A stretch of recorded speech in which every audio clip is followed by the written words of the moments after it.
à 16h30 loolee le juge bi nga xam ne moom moo nekk fii ci cour suprême bi di Ali Ba wax moom aussi boo seetee moom mooy le juge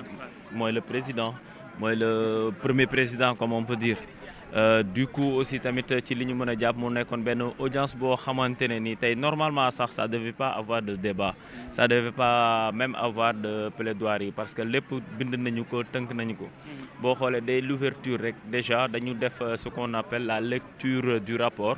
bi ñu defee la lecture du rapport à peu près benn rapport bi amoon Ziguinchor. voilà la ñu ñëw parce que tamit rapport boobu noonu dafay firndeel aussi tamit recours bi nga xamante ni agence judiciaire de l'État def na ko loolu tamit mu nekk benn rapport parce que fii lépp lu ñu fiy wax rek lu ñu bind la ba tënk ko ba noppi ci base boobu noonu la ñuy ñëw pour mën ci plaider de ce fait aussi tamit bu ñu liiree loolu juge bi boo xoolee daf leen may benn 10 minutes yoo xamante ne pour ñu mën a constituer wu ci ñi nga xamante ni te dañuy ñëw pour mën a défendre les points yu ñu émettre ci biir rapport bi du coup mu jox leen ku ci nekk 1h30 minutes yoo xamante plaidoirie de temps boo xam ne nit ñoom it dinañ ci mën a défendre moo xam muy défense bi la muy xam état bi de ce fait état bi moom lañ njëkk a dégg ñoom aussi tamit ñu njëkk a wax démontrer li nga xamante ni moom mooy li ñu tuddee le principe de l'irrecevabilité bi nga xamante moom la ñuy évoquer concernant le juge de Ziguinchor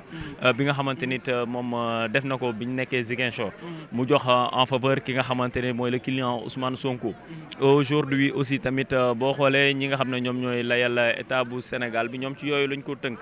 bokk na si tamit ki nga xam ne mooy Abdou Dialy Kane moom moo gën a fës ci biir plaidoirie yi jéem a démonter pièce par pièce que ne carrément ki nga xam ne moom mooy Ousmane Sonko moom jot na li nga xamante ni moom lañ duppee notification tey aujourd'hui loolu bokk na ci point yi nga xamante ni te débattre nañ ko ci biir tribunal bi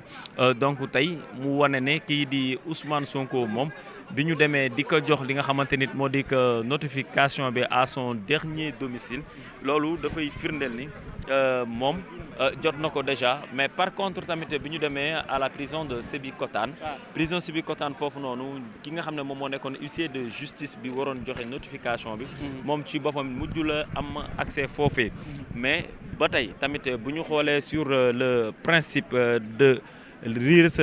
la recevabilité loolu am na loo xamante ne respecté nañu ko mais par contre aussi tamit li nga xamante ni moom la avocat yu Ousmane Sonko démontré moom mooy foofee mënuñoo ne principe boobu lu ñu respecté la parce que déjà boo xoolee tamit à cette période là bi nga xamante ne y a la radiation la partie de la défense ñoom amoon nañ 5 jours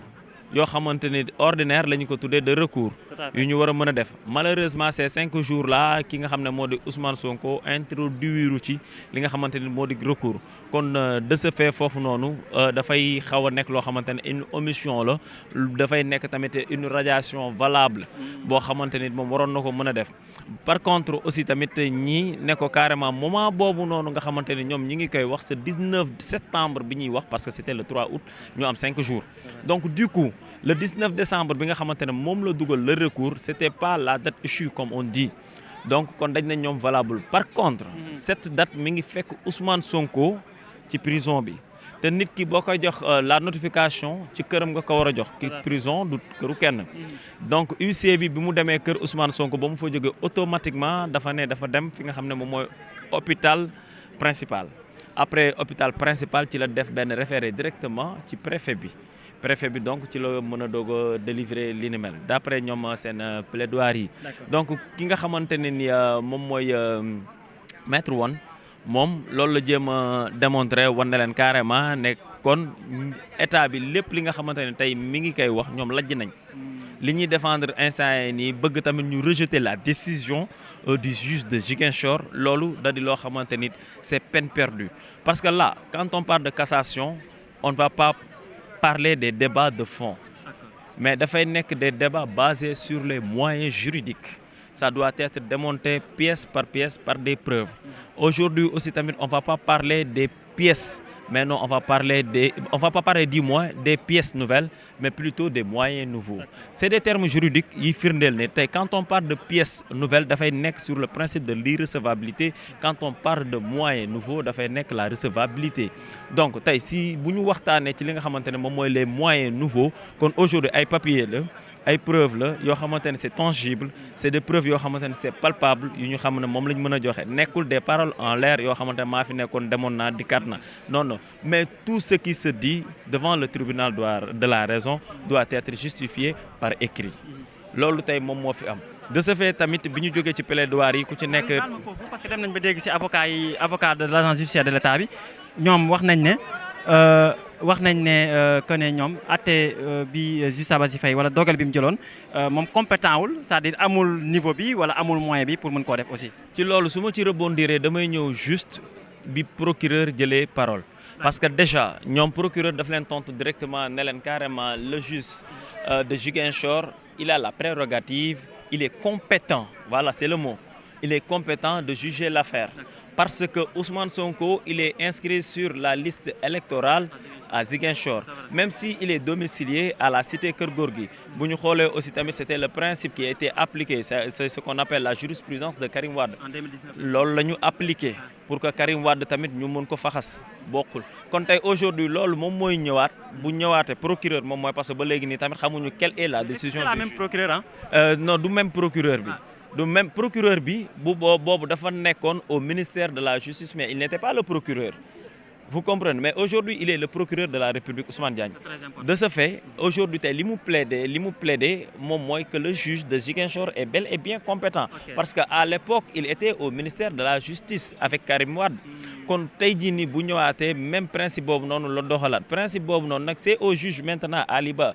d'approuver ou de désapprouver sa décision. Dafa apprécier wala tamit dafa. Le procureur il s'est rangé aux côtés de la défense. De ce fait aujourd'hui mu ne kon donc ce qu'il demande mooy li ci ëpp importance moom mooy la demande du procureur c'est de rejeter la demande de l'État du Sénégal qui est jugé comme non fondée. Voilà la phrase bi nga xamante ne tey wax na tey lépp lu ñu mën a tënk rek ci wax mooy procureur ce qu'il demande moom mooy le rejet de la demande de l'État du Sénégal, c'est-à-dire de l'agence judiciaire de l'État parce qu'il juge non fondé. loolu mooy li nga xamante ne tey mën nga ko tënk ci biir audience bi parce que bu ñu demee ba plaidoirie yëpp dem dañuy naan kat quelle est la requête du procureur la requête du procureur c'est le rejet de la demande parce que bu ñu fàtte ne tey li ñu fi indi moom mooy dañu introduire une demande. N'oublie pas que Ousmane Sonko est radié de la liste électorale du Sénégal pour cette année 2025 bu émané pour l'élection présidentielle du 25 février. Donc puisque loolu la demandé loolu tey dañuy xaar juge bi aussi tamit moom mooy joxe son appréciation parce que génne nañ pour 2 heures de temps yoo xamante ne ni ñoom dinañ jëlaat seen temps xoolaat bu baax a baax plaidoirie yi xoolaat tamit la demande xoolaat les pièces justificatives pour xam aussi tamit fan la dëgg féete n'oublie pas que ne tamit c'est la plus haute cour de justice du Sénégal muy la Cour suprême. Aujourd'hui le Sénégal tey caméra yëpp fii lañ braqué wu le Sénégal tey jii nii ne moom moo war a apporter lumière à la démocratie de notre pays n'oublie pas que le Sénégal est un pays de référence le Sénégal est un pays modèle de démocratie mais surtout un modèle de justice bi nga xamante ne tey Sénégal dafa gën a war a mën a wanewaat boppam gën a mën a dëggalaat boppam ci li nga xamante ne moo di procès bi mais le droit sera dit incha allah te am nañ yaakaar ne tey lépp li nga xamante ne dinañ ko wax fii nii wax nañ ko fi ba pare sax waaye lépp lu ñu fi mën a jëlee tamit lépp ci droit lay tënku ndax tamit boo xoolee tout lépp li nga xamante ne waxtaanee nañ ko ci biir lépp la ñu limité wu au droit limitez-vous au moins au moins quand on parle de ça on parle de droit kon donc fii amul leneen loo xamante ne tey débattre nañ ko fi donte tey am na benn moment ci ñaari avocat yoo xamante ne sànnante nañ des pics parce que kii dafa sànni kii répondre du ma wax seen tur mais da ngay xam ne carrément loolu tamit dafa bokk ci charme li nga xamante ne moo di tribunal dafa bokk ci charme juridiction bu Sénégal te loolu dafay neexal tribunal parce que parfois il faut amuser la galerie comme on dit mais tamit n'empêche le droit sera dit incha allah.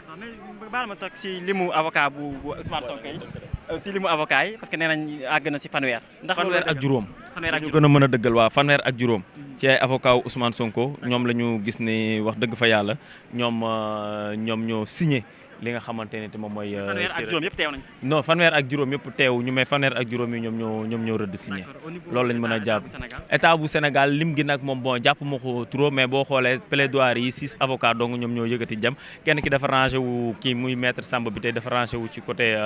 maître Dialy Kane bi nga xamante ne moom dañu gis ne point yu mu waroon évoqué yëpp maître évoqué na ko, raison pour laquelle moom aussi tamit mu ne rangé wu na tout en félicitant la justice sénégalaise. Maître El Hadji Diouf aussi tamit comme à l'accoutumée ba mu ñëwee tamit et il a fait son show au tribunal. Bon voilà, essayer de monter pièce par pièce et dénigrer aussi le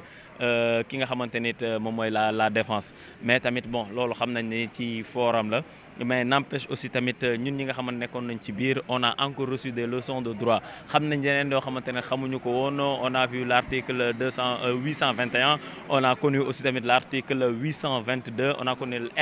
l'article L41, etc. Mu nekk loo xamante ne c'est une passion pour nous yi nga xamante ne on a l'habitude de fréquenter le tribunal. C'est très clair. En tout cas Habib maa ngi lay nuyu, Habib Faye de la télé Futurs Médias. En tout cas un confrère excellent, sa analyse am na solo trop. Yaa ngi woon ci salle bi di ko sant bu baax a baax di ko gërëm moom nag Habib Faye ci analyse waaye tamit ci leeral yi nga xamante ni indi na ko